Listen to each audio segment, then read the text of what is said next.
Welcome back to another FPL video and podcast. This will be my team selection for Gameweek 17. We have several Carabao Cup matches on Wednesday night and a huge clash on Thursday between Tottenham Hotspur and Manchester United, so there could be some injuries and things that happen over the next couple of days. Will Cunha be suspended for Gameweek 17? We still don't know that for sure, but I'll provide the latest updates on that suspension and everything else you need to know, including why Semenyo was subbed off on Monday night. I'm going to delve straight into my Gameweek 16 performance. It was another decent week for me, but I don't want to spoil too much, of course. Smash the like button and subscribe if you're new. If you enjoy my content, our aim is to get this to over 200 likes and to keep on pushing towards new goals like 31,000 subscribers. Check all the links in the description below, which includes my Twitter and Instagram, DylanRCM, the Discord server, FPL League, Drafthound, as well as Spotify. And if you want to support the channel even further, it's patreon.com/DylanRCM, and you can click the join button on YouTube to gain early access to my videos, amongst many other perks. But let's delve straight into my team selection for Gameweek 17. Over the last 5 game weeks, I've had more clean sheets from my goalkeeper than I did for the first 11 game weeks. Arsenal are now coming into a league of their own defensively. They've got the best expected goals conceded figure of the entire league, although it's very close between them and Liverpool. But if you look at the recent weeks, whilst Liverpool are still going strong offensively, they are tailing off a bit at the back, whilst Arsenal are looking very solid in this position. They've now got the best XGC figure of the entire division, and they limited Everton and Fulham to virtually no big chances whatsoever, but they need to find that balance between creating chances, scoring goals, and keeping those clean sheets. But David Raya remains an excellent choice in FPL.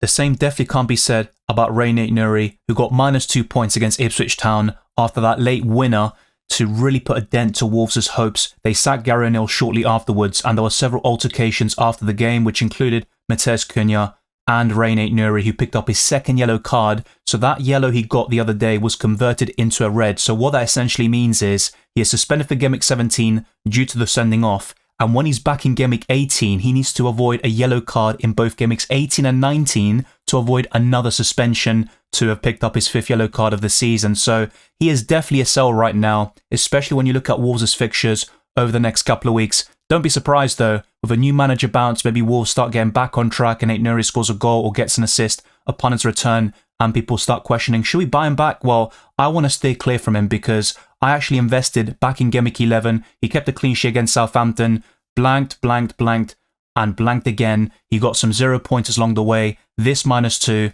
and the only real attacking contribution of note whilst he was in my FPL team was the assist in that 2-1 loss against West Ham last Monday. So I think Nuri is a very easy sell. You could certainly argue that Cunha, if he somehow avoids a ban, which I think is very unlikely, he could be a hold in the long term, but I just think Wolves' assets are worth skipping. You probably keep Strand Larsen or Cunha for this week, as I'll delve into very soon, but then look to sell in the next couple of weeks. But my second defender was yellow flag going into this game, but he picked up maximum bonus points in that goalless draw against Everton. A double up in the Arsenal defence looks very viable at the moment, and I'd certainly want to double up on them compared to any other team in the country, although Liverpool are still worth investment in this position. I definitely wouldn't want to double up on Chelsea or any of these teams that might have great fixtures or be in a strong league position. I just don't trust those defences as much as I would with Arsenal, and Gabriel also has the goal threat which he always poses, especially from set pieces. But my final defender was Levi Colwill, who I bought in for Mykolenko. So if I didn't make that transfer and somehow Mykolenko came off my bench, that would have been 7 points for the Ukrainian in that 0-0 draw at the Emirates. But I think Colwill is a long-term investment with those Chelsea fixtures until Gameweek 23. I think they'll keep several clean sheets, and whilst Colwill won't get many goals or assists and maybe even bonus points, I think a 6-pointer would be more than welcome. Let's see if Chelsea can get their act together defensively. That's the only area of criticism I would have with this team because they're creating a lot of chances. They've scored the most goals in the Premier League, and the likes of Jackson and Palmer are having great seasons. Their goalkeeper is also suspect, but in FPL, Robert Sanchez is one of the very best options in that position. Surprisingly, the midfield was quite underwhelming this week, with Mohamed Salah being one of the standout captaincy options. He only got an assist against Fulham, but when you consider the circumstances, Robertson getting sent off early on and Liverpool already being 1-0 down, for him to produce that cross for Cody Gakpo, which was absolutely sensational, and getting a 5-pointer is going to be more than welcome, especially when you consider the other template captaincy picks like Bukayo Saka and Cole Palmer, who were quite underwhelming actually. So those that captain Salah would have won in the end, relatively speaking. There was maybe some Isak captainers out there, Brian Mbeumo, people who are maybe a bit off the rails, but sometimes need to go a bit different and back your gut when it comes to the captaincy. But Mohamed Salah is the go-to captain this season. He has been sensational. The fact people are disappointed with a 5-pointer against a decent Fulham side when Liverpool are down to 10 men speaks volumes of the run Salah is in. He hasn't blanked for months, it seems, and in UCL Fantasy, he's also going strong and is one of the best players in this game, in UCL Fantasy, and in the world right now. He's going to be a firm contender for the Ballon d'Or. My second option, though, was Brian Mbeumo with another double-digit haul. That's 23 points in the last 2 game weeks against Newcastle at home and Chelsea away. The only reason I'd entertain selling Mbeumo is to make upgrades elsewhere. So you replace him with a budget option like Amad Diallo or Iwobi perhaps, and then spend those funds on a Liverpool/Arsenal defender at the back, or go for Jackson and Isak up front. Otherwise, I'd highly recommend keeping Mbeumo at a similar price. You may be tempted by Jared Bowen, but I wouldn't invest in him right now. And Diogo Jota will be a very popular flavour this week over the Christmas period, but I think Brian Mbeumo is still the best option at his price and below. He's got over 100 FPL points and he's the Brentford talisman still. He can play different roles and sometimes be quite frustrating and seem to be operating in a very deep position, but I think he's definitely worth holding on to, despite Brentford still having some tough games coming up. But the other 2 midfielders were very disappointing for me. Bukayo Saka came close to scoring. It was a great volley, denied by an even better Jordan Pickford save, but apart from that, Arsenal didn't really create too many chances. Odegaard should have scored in the first half and maybe the Gunners should have been 1-0 up, but I have to say in the second half, Arsenal didn't do enough to win that game and Everton were very resolute defensively. I was quite surprised by Arsenal, but it's not the first time we've seen this sort of thing where they struggle to score in a Premier League match. It happened probably on 6-7 occasions last season and it did cost them the Premier League title. They need to get that balance right and go on that sort of run they did towards the back end of the last campaign to have any sort of chance of winning the Premier League. But the final player is Cole Palmer, and he also got 3 points because he was retrospectively added a bonus point, and he had a good performance overall, but no goals or assists to show for it. So ultimately, even Salah, Saka and Palmer were all disappointing, but the marginal gains went to the Egyptian. There will be a lot of talk about forwards in Game Week 17, especially if Matheus Cunha is suspended. I think he's going to be a massive miss for Wolves once he does get that suspension, but there is still a chance he plays against the Foxes, a side that conceded 4 against Newcastle over the weekend. So Matheus Cunha was charged with misconduct by the FA during the week, but Wolves still have a couple of days to respond.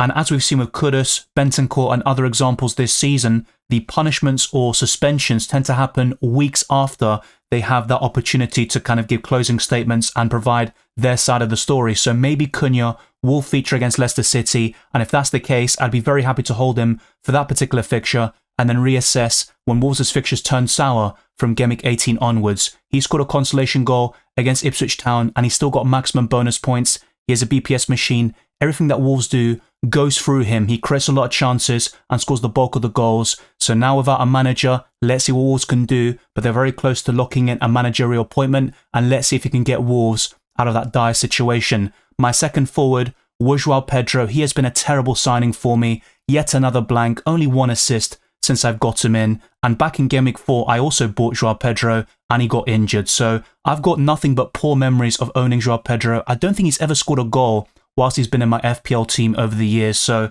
hopefully that changes very soon. Otherwise, he will be on the chopping block. And Brighton also have a poor fixture run very soon. But then again, the likes of João Pedro and the Seagulls really step up against the best teams in the country. But my final forward was a Sir Nicholas Jackson who scored, got 2 bonus points, and I've got good memories of owning him from last season, and this is his first return whilst in my team this season, but I've only had him for 2 weeks, so I'm quite patient with Nicholas Jackson. He's got the fixtures, and I'm just hoping he avoids the yellow card until Game Week 19, when the threshold increases from 5 yellow cards to 10, so he can be suspension-free with great fixtures. Chelsea are on a great run of form with 5 consecutive victories, and this Chelsea triple-up looks very enticing.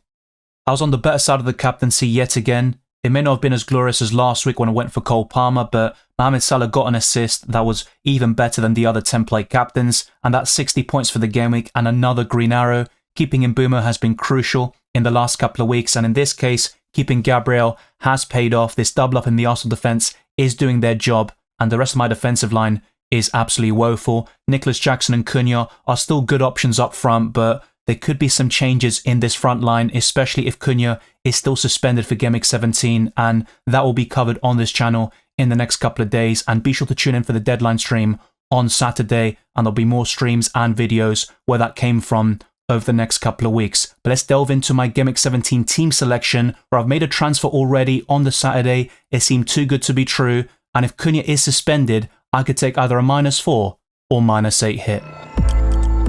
This will be a massive week for Arsenal as they face Crystal Palace twice in the space of a couple of days. On Wednesday night, it's going to be a huge clash at the Emirates for a spot in the Carabao Cup semi-finals, and at the weekend at Selhurst Park, where they've beaten the likes of Tottenham, they gave Liverpool a very good go, and they held Man City to a draw. So it's going to be a very tough game for the Arsenal, and can they win both of these games? That's what they need to do, but Crystal Palace are certainly capable of getting one result, or maybe even two of them, so it's not going to be an easy game. But if we look back to last season, the beginning of Arsenal's run actually started against Crystal Palace, a 5-0 win back in January. It was at the Emirates though, and then Arsenal went on that tremendous run, winning 16 out of 18 matches, only losing once to really push Man City all the way, and they need to do something similar to also challenge Chelsea and Liverpool at the moment. But David Raya remains one of the best goalkeepers in FPL, and if you got the Spaniard, I certainly wouldn't be looking to sell him anytime soon.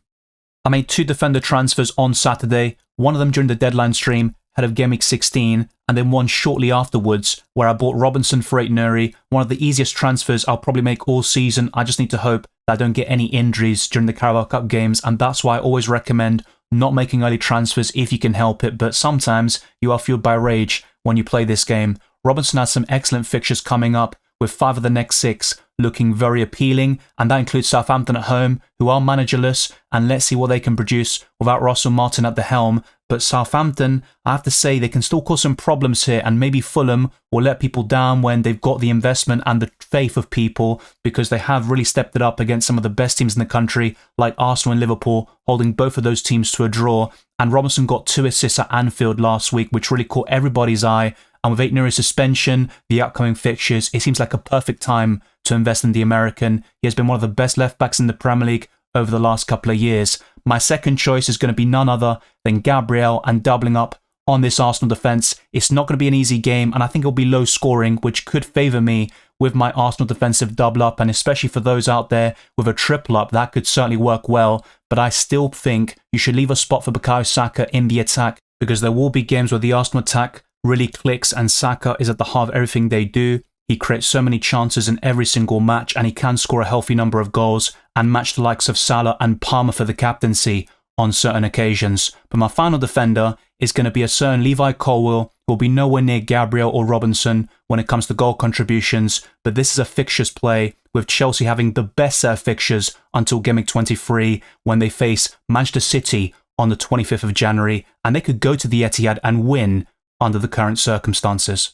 At the moment, I'm leaning towards a 3-4-3 formation with Mohamed Salah facing Tottenham away. He is still one of the standout captaincy options, and despite Spurs winning 5-0 over the weekend and that terrific first half performance, Liverpool are a completely different kettle of fish. This will be a high-scoring affair, I believe, just like we saw between Chelsea and Tottenham a couple of weeks ago. And Salah gets chances in every single game. His goals and assist record this season is frightening, and the frequency of the double-digit hauls is simply remarkable. If he continues this trajectory, he's going to set even more Premier League records, FPL records, you name it. Mohamed Salah should be considered for the captaincy, and if you don't have him, I'd still be looking to invest right now. Next up, though, is Bryan Mbeumo. I certainly wouldn't be looking to sell against Nottingham Forest at home. He is facing one of the best sides in the Premier League right now, who are sitting 4th in the Premier League table, but Mbeumo's blanked once in home matches, so he could even be a captaincy choice this week, but I'm happy to hold him and get another goal contribution. That will be the aim, and Mbeumo's been remarkable in the last couple of game weeks, so I have no complaints about that. His ownership has really dipped over the last couple of weeks, which is understandable given Brentford's fixtures, but I think Mbeumo can be a 7-figure option for the rest of the season. But let's complete this midfield with 2 template options, including Bukayo Saka, who has been terrible since I signed him in FPL, by the way. When I didn't have him, he got 18 points against West Ham and 13 against Nottingham Forest, and ever since it's been a blank against Man United, Fulham and Everton. But I think there will come a time where Saka starts going on a run and getting goals and assists on a very consistent basis. He was doing it for most of this season, to be fair. And in UCL Fantasy, he got 19 points in matchday 6 against Monaco with a brace and a UCL Fantasy assist. Let's see what Saka can do against Crystal Palace, but this sort of fixture doesn't really tempt me with the captaincy, if I'm being quite honest. I was actually more in favour of Saka as an captaincy option last week against Everton at home, but this week I'm not really feeling it. But Saka is capable of doing it against any single opposition, and he's got a decent record against Crystal Palace. And last but not least is Cole Palmer, who scored 4 goals against Everton in a 6-0 win a couple of months ago. But that was at Stamford Bridge, and at Goodison Park, it was a 2-0 win for Everton last time out, and Chelsea have a pretty poor record in that stadium. But Palmer can go there, get a few goal contributions. That certainly wouldn't be discounted, and it's going to be between him and Salah for the captaincy. This may well change in the next couple of days, but Matheus Cunha is currently not suspended against Leicester City, so he will stay in my FPL team. But if we do get any confirmation before the deadline, I'll be looking to sell him for a couple of strikers that I've mentioned in the last couple of videos, and I'll talk about in the FPL.team section later on in this podcast. But I think he's worth holding on to for this specific game if he is available, and I did discuss this in my Transfers podcast in detail, so be sure to check that out if you haven't already. And I think Cunha's been one of my best signings since Gameweek 11. Multiple double-digit hauls, 9 pointers, bonus points galore, and I'm very happy with this acquisition. It might be time to sell though, even if he does go unscathed for the next couple of weeks. Wolves' fixtures are terrible, and you've got some of the best options up front like Isak and Jackson, and I think it's worth going for that sort of structure with 2 premium forwards. But let's now go to a budget option who has been disappointing, and that's Joao Pedro. I think he'll do well in the next couple of weeks, but it's about time he delivers. I've shown him a lot of faith, buying him on 2 occasions this season, and he's only let me down, but he has sometimes really produced the goods when he's least expected to, and against the best teams in the country. West Ham aren't one of those, but they do concede a lot of goals to opposition strikers, so I think Joao Pedro could have some joy here, and he's also a bonus points machine whenever he does get a goal or an assist, very similar to Matheus Cunha. But out of the 2, I know which one I'd prefer in terms of form and having them in the long term. But let's complete this team with Nicholas Jackson, who I'm very bullish on for the next couple of weeks. I still have a bad feeling he'll get suspended at some stage, but with my squad depth, I could just bench him when that does happen. I wouldn't be looking to sell if that was the case. And if anything, I think Joao Pedro and Cunha are more on the chopping block than a suspended Jackson. My bench consists of Valdi Marison, who has been a pointless signing on the Gameweek 6 wildcard, and the same can definitely be said about Semenyo, who wasn't subbed off due to a hamstring injury as originally expected. It was only tightness, according to the Bournemouth manager Iraola, so that's good news for Bournemouth, but maybe not so for Semenyo owners because he's been awful in FPL. Vandenberg and Veltman complete my bench, and that's been a pointless signing for me as well. For that Friday deadline stream, I bought Veltman in. There were no rumours of him being injured. He was expected to start, and all of a sudden he misses 4 consecutive matches. I mean, what more can you do? I think signing a Brighton defender was a mistake anyway, but for him to not feature at all has just been a double whammy, and ideally, I look to upgrade Vandenberg and Veltman in the next couple of weeks, but I may need to make a forward transfer even sooner, especially if Cunha's suspension kicks in the next couple of days. So that is my starting 11 and the bench as things stand, and I'm prepared to sell Cunha if needed. And as for the captaincy, I'll keep it simple. Mohamed Salah or Cole Palmer, and I think I'm going to go for Salah at the moment. His form is simply remarkable, and I think Everton can shut up shop when they want to. I still have a sneaky feeling Chelsea are going to batter them, or at least get a couple of goals and really put them to the sword. But Spurs versus Liverpool just looks like box office. I think it's going to be a high-scoring thriller, and Salah can get a few goals or assists, and he's always such a consistent and reliable FPL captain. I'm not really considering anybody else for the armband. Matheus Cunha could definitely be considered if he's suspension-free. Nicholas Jackson isn't too shabby, and the likes of Saka and Mbeumo are okay, to be fair. I'd actually be more tempted by Mbeumo than anybody else if I wanted to go very different, but I think Salah or Palmer is the play here, and I probably don't see myself deviating from those 2 when it comes to the armband for the next couple of weeks. There is a link to Drafthound in the description below. I'd highly encourage you to check it out, and their suggestions for my transfers include Aït-Nouri to Lewis Hall, Semenyo to Amad Diallo, and Joao Pedro to Jimenez, but I've already bought Robinson, of course, and my favourite tool of Drafthound is going to be the player ranking. So if we go to Robinson here, it's very simple. You just search him up, or sometimes he'll appear in the top of the kind of predicted points for a specific game week, for the next 3 game weeks, you name it. So we'll bring in Robinson for Aït-Nouri, and make the transfer. And by clicking this green button, the optimization tool, as I like to call it, it will make the following changes with your starting 11 and the captaincy. So they've put Valdimarsson, Semenyo, Vandenberg and Veltman on my bench. So the exact same starting 11 and bench order, and even the captaincy, they are in agreement with what I've gone for. Salah as the captain and Palmer as the vice. But sometimes we do have disagreements, and I think Drafthound tends to be correct on some of these things. But these are the player rankings for the next 3 game weeks for the top 10. Salah, Palmer, Saka, Isak, Son,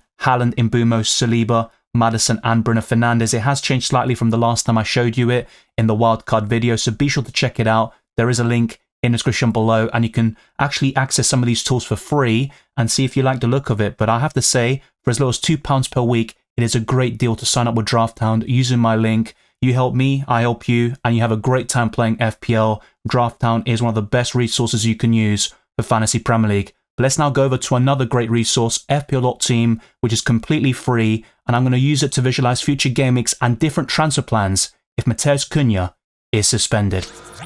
I only had one free transfer in game week 17, which I already used on Robinson, so if I do make a striker transfer, it would be for a -4 hit at the very least, and my top replacement would be Chris Wood, not Raul Jimenez or anybody else like Ivanilson, who is still right up there for me, but I'm more keen on Chris Wood as the long-term fixtures are quite decent, and he's been brilliant for Nottingham Forest, leading the line, getting 10 goals, 13 big chances and 90 FPL points. So my starting 11 would be exactly the same, but Chris Wood instead of Cunha, and a -4 hit being taken. The bench speaks for itself. You could put Vandenberg ahead of Veltman, it doesn't really matter, and the captaincy would remain the same for the time being. But I think Forest Brentford could be high scoring as well, and we've seen that a lot this season with Brentford home matches. They score a lot of goals, concede many chances, and we get a lot of thrilling games there at that stadium. So that is one current plan I've got, but the other one would involve a -8 hit in order to afford Isak. So Isak comes in for Cunha, but it would mean selling Mbeumo to Iwobi, Smith Rowe or Amad Diallo,